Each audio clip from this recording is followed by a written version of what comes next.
Амаль 12 гадоў сирота Сергей Садовский стаяў у чарзе на паляпшэнне жыллёвых умоў, жыў у інтэрнатах ці здымаў кватэры.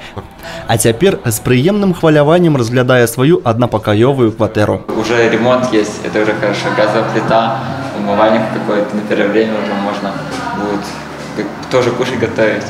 Вот, ванна есть, туалет. Наперадзе, кажа, прыемныя клопаты. Трэба уладковаць новую кватэру. Пераезд на наступным тыдні. Навасёл уже купіў ложак, а зараз шукае бытавую тэхніку і свяцільнікі. Мара Сергея і яшчэ некалькіх дзясяткаў чалавек сталі магчымымі дзякуючы кітайскай дапамозе ў рамках пагаднення паміж урадам Беларусі і Кітая.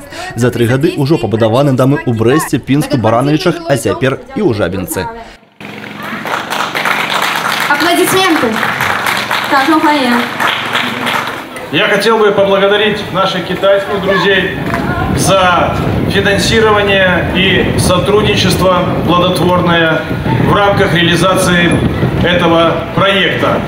Строительство данного дома у нас в Жабинке позволило в значительной степени решить вопрос обеспечения жильем.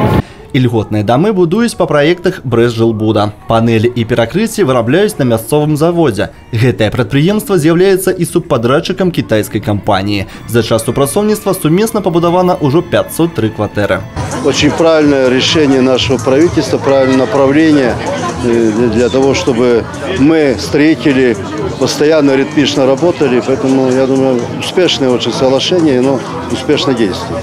По сотрудничеству с китайской помощью мы планируем еще в этом году начать 3-й этап реализации этого соглашения. Это планируется возвести еще 3 жилых дома. 2 жылыя шматкватэрныя дамы з'явяцца ў Баранавічах і яшчэ адзін у Століне. Агульны кошт кітайскай дапамогі складзе больш за 30 мільёнаў юаней, у пераліку на долары звыш 4 мільёнаў. Мы вельмі задаволеныя вынікам супрацоўніцтва і вынікам будаўніцтва. Плануем удзельнічаць у 3-й чарзе будаўніцтва сацыяльнага жылля ў Беларусі.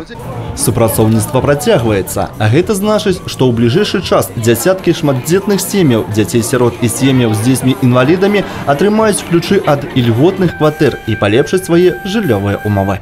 Александр Завадскі, Александр Сівіцкі, тэлерадыёкампанія «Брэст».